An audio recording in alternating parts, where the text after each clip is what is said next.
the heck happened to Darren Till?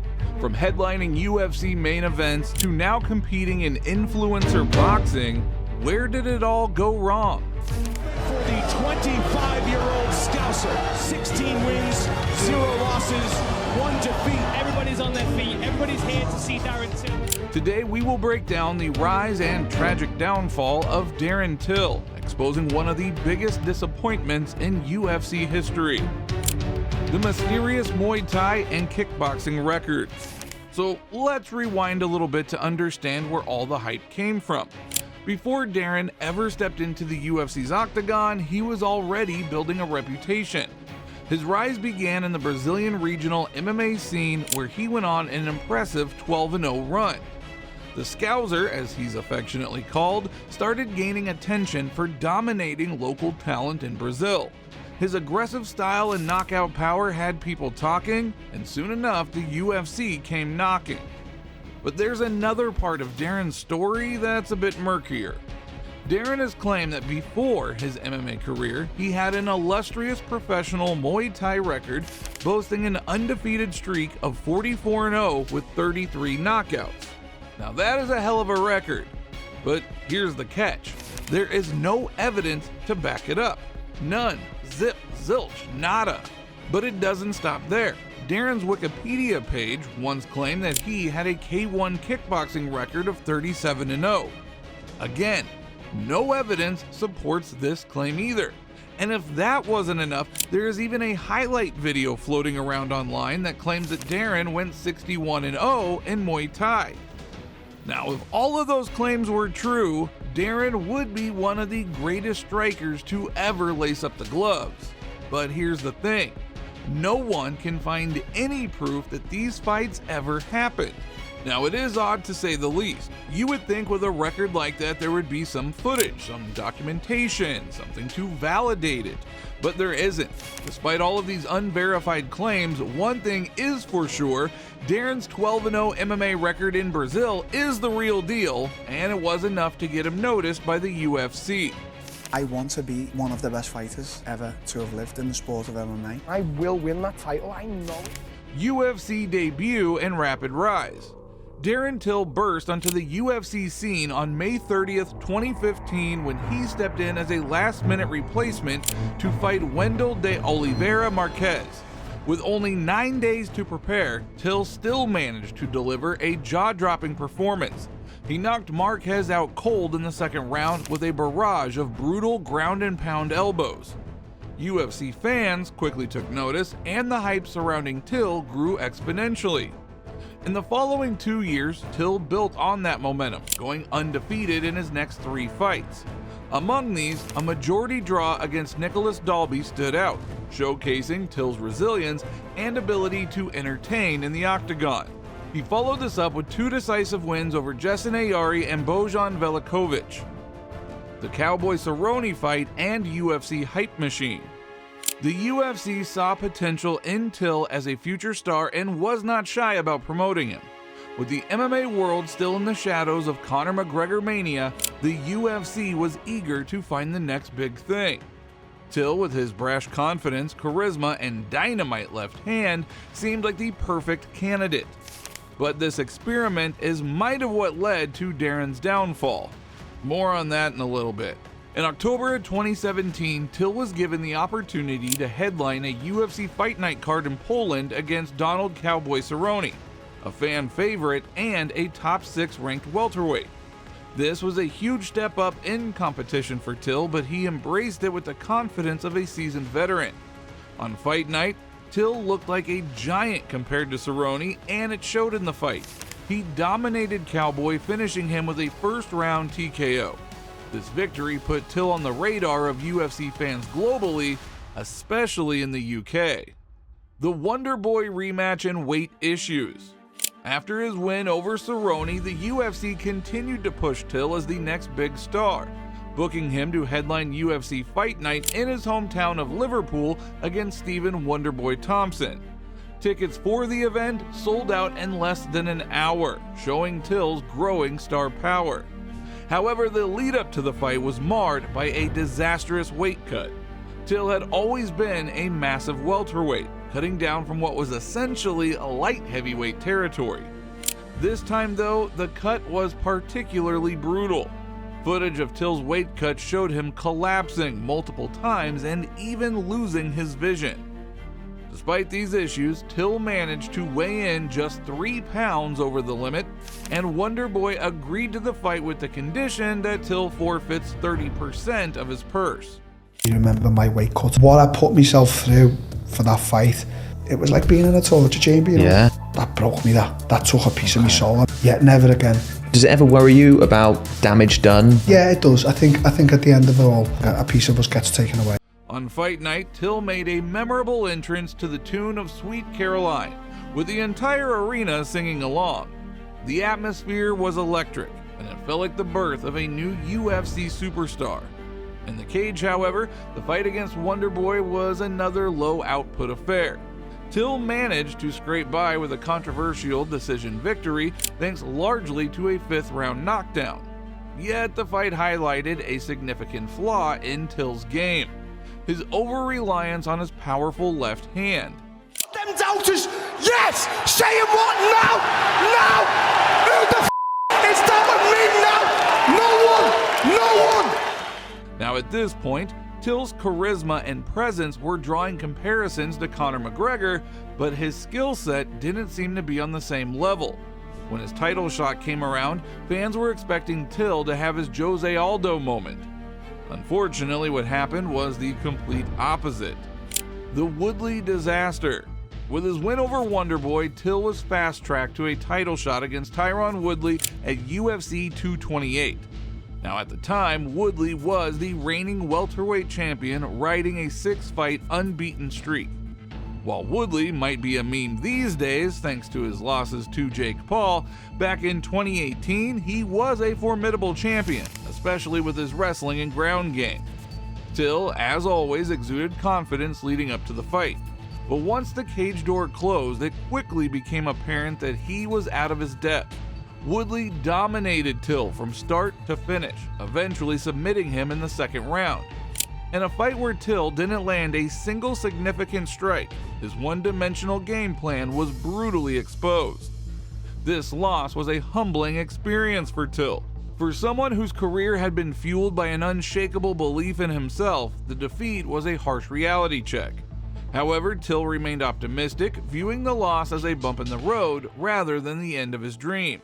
Me that Darren didn't know what to do when he was on his back. That's how I thought the fight was gonna go. Like him just be on top of him the whole fight. I thought Tyron was just gonna out-wrestle him and be on top. You know. Well, I thought maybe that was part of the strategy too, especially when you saw them warming up, because Tyron was doing like a lot of like exchanges and then shoots for a double or closes the distance, level changes. Like Till didn't understand that Darce was coming or didn't know. But then you got to wonder, how battered was he? Took that big shot, took a lot of hard elbows on the ground. How much was he really there? The decline. Despite the loss to Woodley, the UFC and many fans believed that Till would bounce back.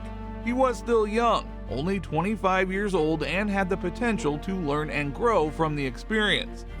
Little did we know this was only the beginning of a downfall that would seemingly never end. Till's next fight was against Jorge Masvidal, a seasoned veteran who had been struggling to find consistency in his own career. Many expected Till to get back on track with a win, but instead, Masvidal knocked him out cold in the 2nd round, handing Till his 2nd consecutive loss. The knockout was so brutal that it raised serious questions about Till's ability to compete at the highest level. It's a big knockout. That was a big knockout. He's an interesting guy because he's really too big for 170. Yeah. He's so fucking tall, but you are a guy who doesn't cut much weight at all.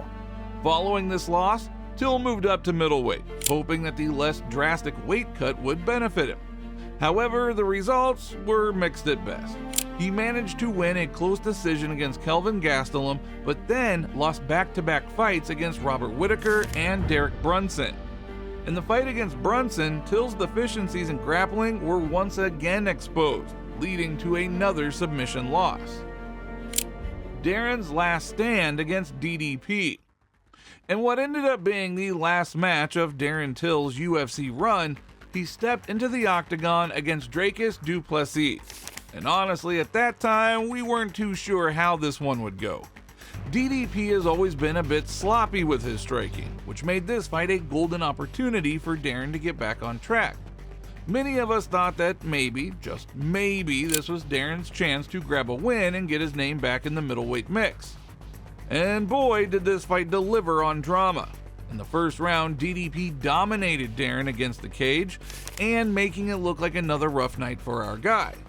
But hold up, because Darren wasn't done. He came out in the second round and put on a striking clinic, piecing up DDP and leveling the score at 1 round apiece. Heading into the third, we were all on the edge of our seats. This was it. This was Darren's chance to prove that he still had it. But then, just like that, DDP took Darren to the ground and locked in a rear naked choke. Game over. Darren tapped, and just like that, his attempted comeback crumbled before our eyes. Darren's shift to influencer boxing. So with that loss, Darren's UFC career was hanging by a thread. And as if the fight against DDP wasn't heartbreaking enough, things took an even darker turn. Early in 2023, Darren asked to be released from the UFC.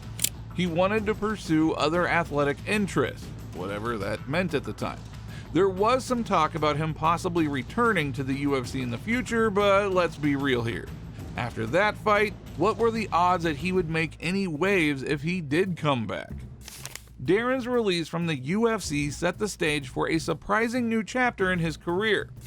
Out of nowhere, he booked a boxing match against Julio Cesar Chavez Jr., set to take place on the Mike Tyson vs. Jake Paul card on July 20th, 2024. It was a weird matchup, but hey, stranger things have happened in combat sports, right? But just when we thought we were going to see Darren throw hands with Chavez Jr., the whole event was postponed due to health complications with Mike Tyson. On May 31st, 2024, the fight was called off, and just like that, Darren was left without an opponent. Not one to sit quietly on the sidelines, Darren took to Instagram and called out Jake Paul, volunteering to step in as Tyson's replacement. Now, this wasn't the first time that Darren had called out Jake, and it definitely wouldn't be the last, but we will get more into that in a bit. From title challenger to circus boxer. Fast forward to July 6, 2024, and Darren finds himself fighting in an influencer boxing event against social media personality and self-proclaimed MMA fighter Mohamed Moody. So let's take a moment here. Darren Till, the guy who once fought Tyron Woodley for the UFC welterweight title, was now stepping into the ring against a no-name influencer and what could only be described as a circus boxing event. Talk about a fall from grace. But what was even more depressing was how Darren seemed to be treating the whole situation. He made it pretty clear that he wasn't taking the fight too seriously. He openly dissed Moody, calling him a coward who didn't even want to fight. And you know what? Darren wasn't wrong. In the first round, Darren hit Moody with a light punch to the back of the head. Moody, ever the showman, tried to get Darren disqualified by flopping to the canvas like he had been hit with a sledgehammer. Thankfully, the officials were not buying it and Darren was awarded the win by TKO. But here's where it gets even crazier. Right after the decision, Moody miraculously recovered from his supposed head trauma and got in Darren's face, sparking a brawl in the ring. During the scuffle, Moody of all people managed to take Darren down, highlighting just how poor Darren's takedown defense really is. Imagine that, getting taken down by a guy who probably spends more time on Instagram than in the gym. It was a low point to say the least. The Jake Paul obsession. After the fight, Darren grabbed the mic and, surprise, surprise, called out Jake Paul once again. He trashed Jake's boxing career and ridiculed the opponents that Jake had faced, basically begging Jake to step into the ring with him. At this point, Darren's obsession with fighting Jake Paul was starting to feel a bit, well, sad. Even after Jake Paul's knockout win over Mike Perry on July 20th, 2024, Darren couldn't resist jumping on social media to bash Jake and call him out again. Darren claimed that both Jake and Mike looked low level and dared Jake to fight him instead. But here's the thing. Even though many of us fans felt secondhand embarrassment watching Darren shamelessly beg for a fight, Darren didn't seem to care. He was honest about why he wanted to fight Jake. He wanted that big payday, plain and simple. And you know what? We respect the honesty. Darren's transparency about chasing the money is admirable, especially in a sport where so many fighters try to hide their real motivations. But at the same time, it's tough to watch. It feels like Darren knows how limited his options are right now. His UFC career didn't end with a bang, it ended with a whimper. He didn't leave the promotion as a big draw, and we think over the last year and a half, Darren has started to realize that his name doesn't carry as much weight as he thought that it would. Okay, so we're going to give you some fighters, and you have to just describe them in one word. Jake Paul. From hype to reality. Now let's not beat around the bush. Darren Till was a good fighter. He wasn't bad by any means. But was he the next big thing? The world beater that the UFC hyped him up to be? Not quite. Darren's career arc is a classic case of a fighter falling victim to their own hype. The UFC marketing machine pushed him into the spotlight a little too soon. And when it came time to prove himself in high-profile fights, Darren's skills just didn't measure up.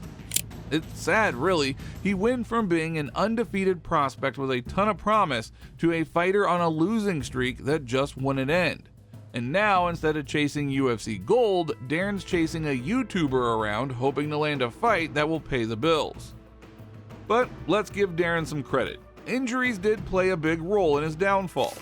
He has had more than his fair share of setbacks, and being injury prone definitely affected his performances and his ability to stay active. However, even with that in mind, it is hard to ignore the fact that Darren was never quite the fighter that he was made out to be.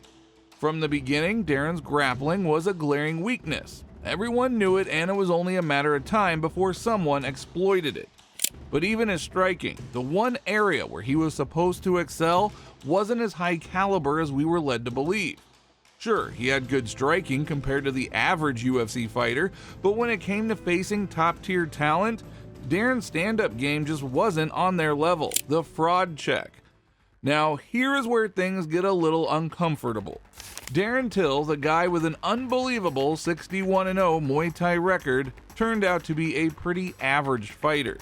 With a record like that, you would expect him to compare to Alex Pereira and Israel Adesanya in terms of striking, right? He was hyped up as this next level striker, but when it came time to face the best of the best, Darren was outstruck by Wonderboy Thompson, Tyron Woodley, Jorge Masvidal, and Robert Whittaker. All great strikers in their own right, but that's the point. Darren's striking was just a level or two below the true elites. And here's the thing. If Darren had been matched up against a strong wrestler during his welterweight title run, we probably would have seen his lack of MMA skills get exposed a lot sooner. But the UFC was invested in protecting their golden boy, and through a combination of careful matchmaking and good old-fashioned marketing, they painted Darren as a much more skilled fighter than he actually was. When Darren finally faced the cream of the crop, it became clear that no aspect of his fighting was truly top tier. And if we're being honest here, his win over Wonderboy Thompson really should have been a loss. By that assessment, Darren went 1-6 in his last 7 UFC fights. If we count that Wonderboy fight as a loss, then Darren's best UFC record was either a boring split decision over Kelvin Gastelum or a TKO victory over a Cowboy Cerrone who was already on the decline. Darren Till's story is a cautionary tale about the dangers of hype in the fight game. He was pushed too far, too fast, and when it came time to prove himself against the best, he simply wasn't ready. The UFC built him up as something that he wasn't, and when the truth finally came out, it wasn't pretty. But at the end of the day, you cannot blame Darren Till as much as you can blame the UFC. Darren was a talented fighter, no doubt about it, but he was never the world beater the UFC wanted him to be. And now as he navigates the strange world of influencer boxing, it is clear that his best days are now behind him.